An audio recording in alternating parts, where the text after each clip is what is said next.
Hello बच्चों, आज की क्लास में हम करेंगे इंपॉर्टेंस ऑफ मार्केटिंग। ये वाली क्लास पार्ट 1 होने वाला है, उसके बाद में एक पार्ट 2 भी आएगा। इंपॉर्टेंस या रोल ऑफ मार्केटिंग वही टॉपिक है जो इंपॉर्टेंस ऑफ मार्केटिंग है, यानी अगर वो रोल भी पूछे तो भी इंपॉर्टेंस ही होगा।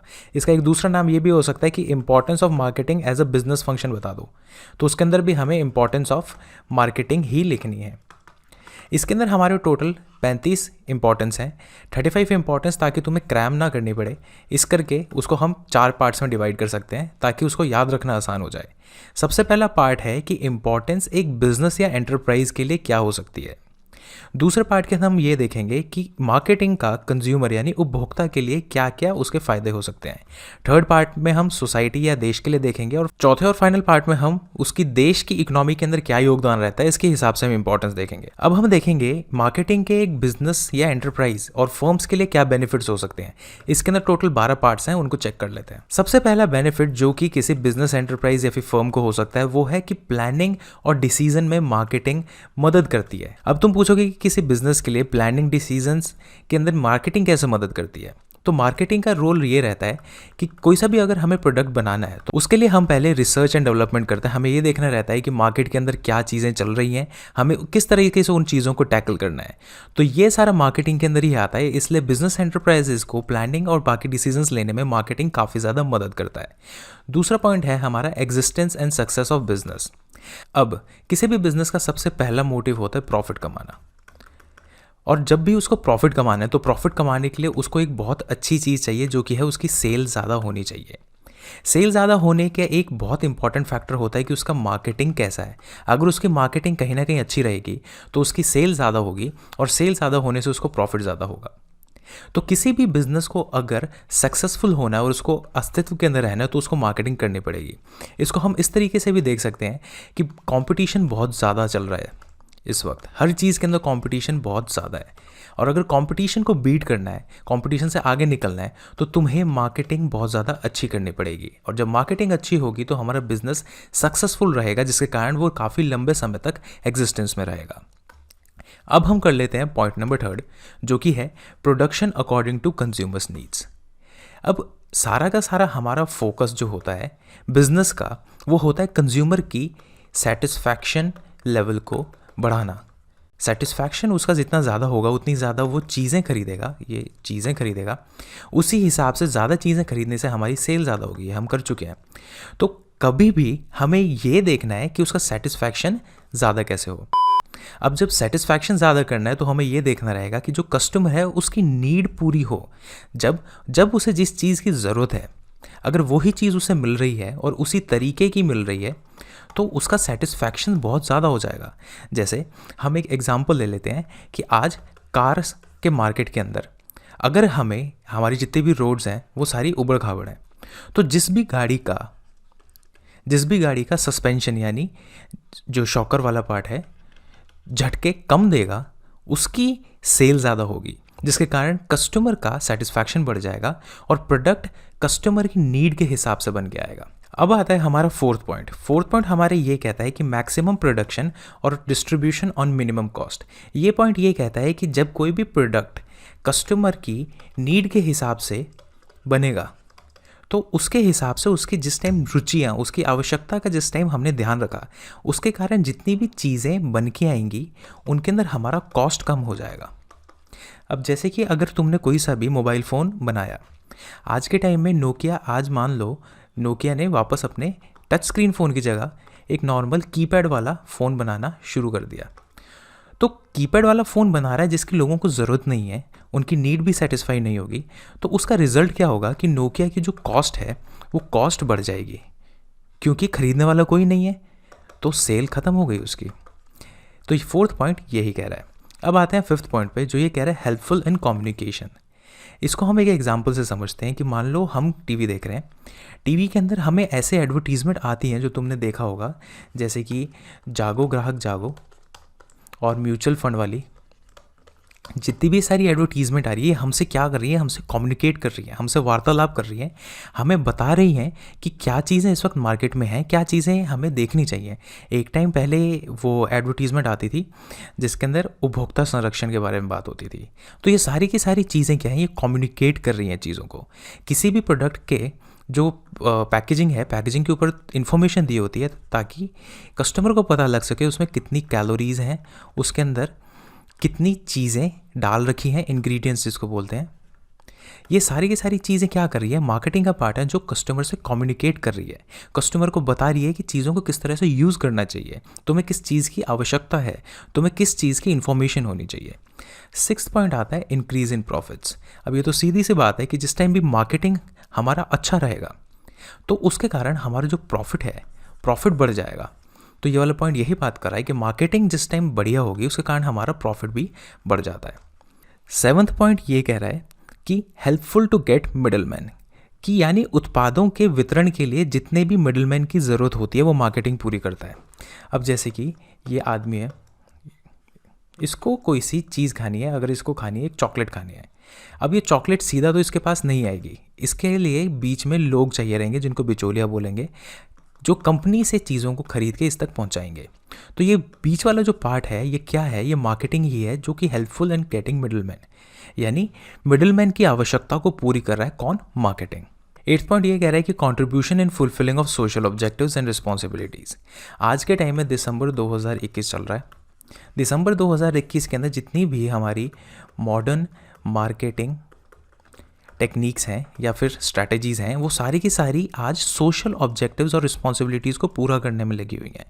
आज के टाइम हम टाटा का भी एग्जांपल देखें या फिर कोई और कंपनी भी जो तुम्हारी पसंदीदा हो उसका वो उठा के देखो, वो हमेशा कंपनी आज सोशल पॉइंट ऑफ व्यू से अपनी मार्केटिंग पॉइंट आउट कर रही है। जैसे कि कई सारे डिटर्जेंट्स आते हैं कि ये वाला डिटर्जेंट खरीदोगे तो हम 1 रुपया बच्चों की पढ़ाई के अंदर देंगे। ये क्या है, ये बच्चों की पढ़ाई के अंदर, ये किताब बच्चों की पढ़ाई के अंदर देंगे। इसका रिजल्ट क्या हुआ कि सोशल ऑब्जेक्टिव्स और रिस्पॉन्सिबिलिटीज़ जो कि कंपनीज़ को आजकल करना मजबूरी हो चुकी है, किसके कारण, CSR, कंपनी सोशल रिस्पॉन्सिबिलिटी के कारण मजबूरी हो रखी है, और कुछ कंपनीज ऑटोमेटिकली खुद से भी करना चाहती थी। तो वो वाली हमारी नीड को पूरा करने में कौन मदद कर रहा है, मार्केटिंग। 9th पॉइंट ये कह रहा है development and expansion of firm, यानी किसी भी फर्म को, किसी भी बिजनेस को और ज़्यादा डेवलप करने के अंदर ये बहुत ज़्यादा मदद करता है, क्योंकि जिस टाइम भी मार्केटिंग जिस कंपनी की अच्छी है वो ऑटोमेटिकली डेवलप होती जाएगी और एक्सपैंड होती जाएगी। इसका कोई सा भी एग्जाम्पल उठा के देख लो जो कि तुम्हें लगता है कि कंपनी बहुत ज़्यादा बड़ी है, उस कंपनी के बड़े होने के अंदर उसका एक बहुत ही इंपॉर्टेंट फैक्टर है कि उसकी मार्केटिंग बहुत ज़्यादा अच्छी है। 10th पॉइंट ये कह रहा है कि इंक्रीजेज गुडविल। अब जब किसी भी कंपनी की मार्केटिंग इतनी ज़्यादा अच्छी है कि वो सोशल रिस्पॉन्सिबिलिटी पूरी कर रही है, लोगों की नीड को पूरी कर रही है, नीड को पूरी कर रही है, कस्टमर्स को जो चाहिए वो ही प्रोडक्ट बना के दे रही है, तो ऐसी सारी चीज़ें आज नहीं तो कल 1 2 3 4 कभी ना कभी तो वो चीज़ लोगों के दिमाग में आती है कि यार ये कंपनी हमारे लिए बहुत सही काम कर रही है। तो जब कंपनी ऐसा करती हैं, जब कंपनी सही ट्रैक पर चलते हुए अच्छी मार्केटिंग करते हुए आगे बढ़ती हैं, तो उसके कारण उनकी गुडविल बढ़ती है। अब 11th पॉइंट देख लेते हैं। 11th पॉइंट ये कह रहा है कि जो मार्केटिंग है वो ही सिनोनिम ऑफ बिजनेस है। इस पॉइंट का मतलब ये हुआ कि marketing is equal to business. इस चीज के बहुत ज्यादा सपोर्टर थे पीटर ड्रकर।